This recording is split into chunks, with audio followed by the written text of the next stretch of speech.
Wayne Duvenage is the OUTA Chairman, the Opposition to Urban Tolling Alliance, and he joins us now to talk about the announcement this week on how e-tolls will be run. That was on Wednesday. Evening to you, Wayne. Welcome to the show. It was a heavyweight announcement, and they made sure in advance it got the coverage it did. The Deputy State President, the Premier of Gauteng, of course the province where things happen, several MECs, and clearly what they want to do is now put this to bed.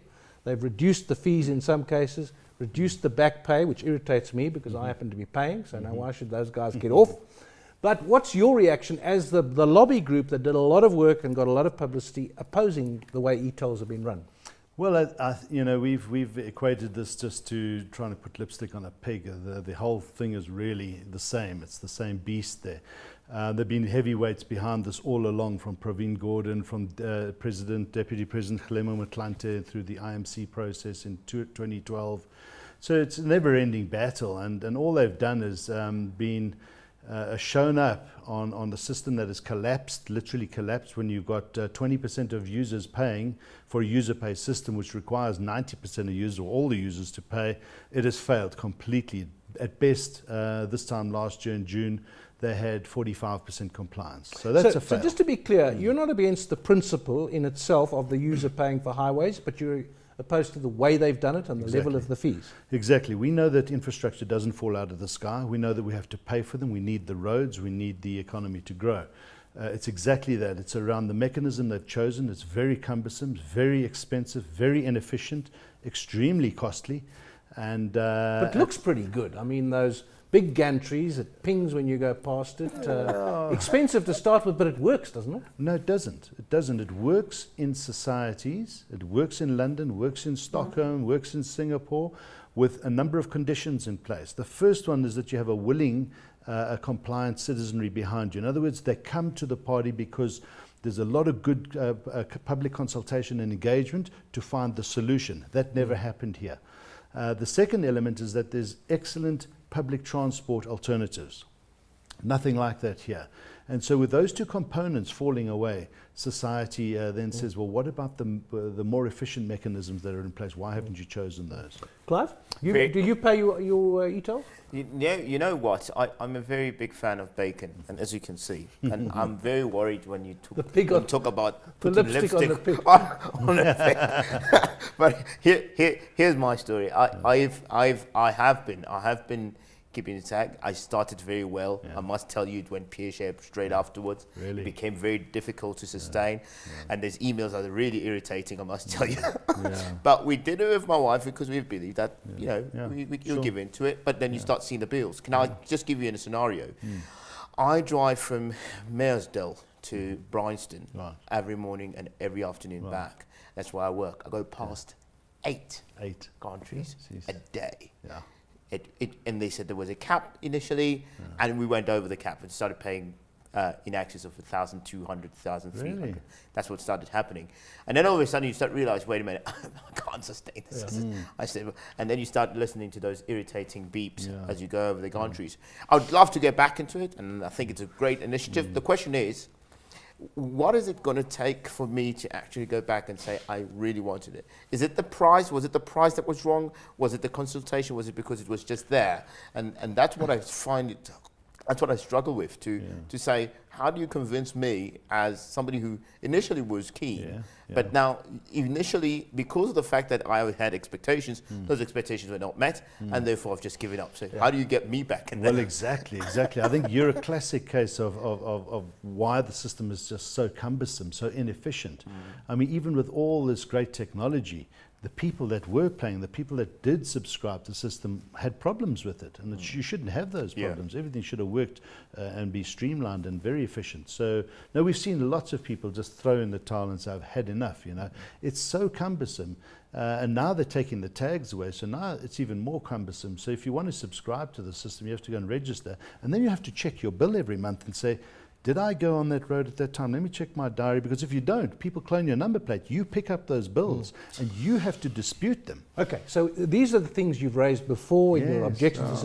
But what happens now? The government has clearly decided this is the way to go. Do you continue? What do you Of course we say? continue. You know, 18 months ago, the government decided to launch tolls, and we said, that's fine. Go ahead and be our guest, because we knew what was coming. And exactly what we saw was going to happen happened. The number plate cloning happened. It didn't get the compliance levels. It couldn't raise the money, and it failed. Even after threatening society with a stick of, we're going to criminally prosecute you.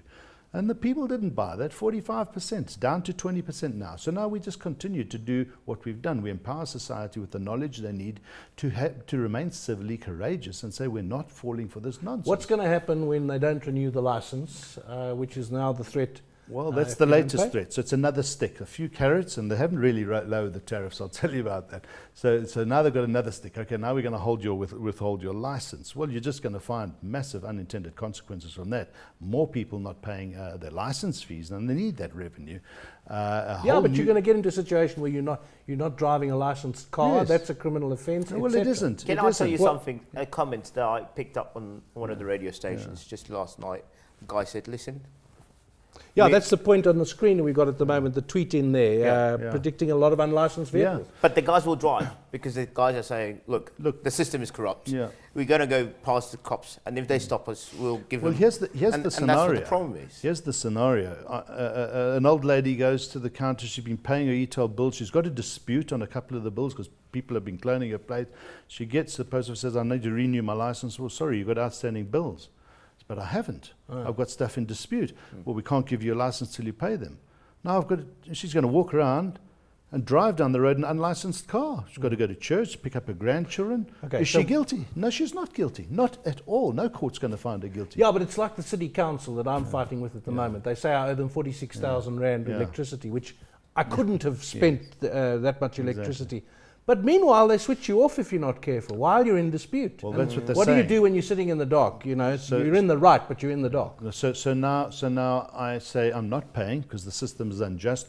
I've gone to get my license. You refuse to give me a license. That's fine. It's your decision. Let's just get this on record so that I'm not guilty. I'll go to court and say, I wanted my license. You refused to give it to me. Here's the reasons why I don't pay for license. Let's stop the problems, Wayne. Yeah. What would have been your Choice. choice?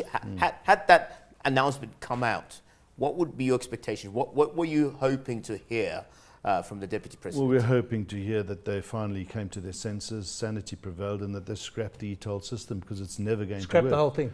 Well, you know, it's not just as easy as that. There's contracts we have to get out of, but it's really going back to basics with the meaningful stakeholder engagement process to say, right now, how do we get ourselves out of this? How do we try and unscramble this egg and then move forward with society? Let me tell you why. When I would put an e-tag on is when this whole thing was done properly, proper consultation, so that we find the solution as they did in Stockholm and London, and the money goes towards integrated public transport so that we've got a better alternative. So I can take 2 or 3 buses to work, they're reliable, safe and everything else. Then I know that my tag is producing a much more prosperous and better region. That's a different story. That's how it works in London and Stockholm. The money doesn't go to the roads. So you're going to carry on campaigning. Yes. I've been wanting to ask you, what's in it for Wayne? And with OUTA, you know, why did you do this? Because it was such, as the chief executive of Avis, I just saw all our business processes being affected by this new tolling problem. And it made no sense. And we were an organization that were thought leaders and felt we had to go beyond the call of just normal business as usual. We had to challenge unjust policies. And what I thought would start out as something that quickly would change and government would come to its senses didn't happen. So I decided to continue fighting this. I'd done 5 years as the chief executive of Avis. But you're not anymore the chief executive. No. I left in 2012 to put my full-time effort into this, and I don't earn 1 cent. So it's not like I'm doing this to raise money from society to earn a salary. Does OUTA make money? No, OUTA is a non-profit organization. It is got hardly any money in the bank at the moment. We call for funding from society when we need it. We raised over 9 million rand to pay for the court case. that we had, and so it's the biggest public funded case in the country. It's the biggest tax revolt we've had.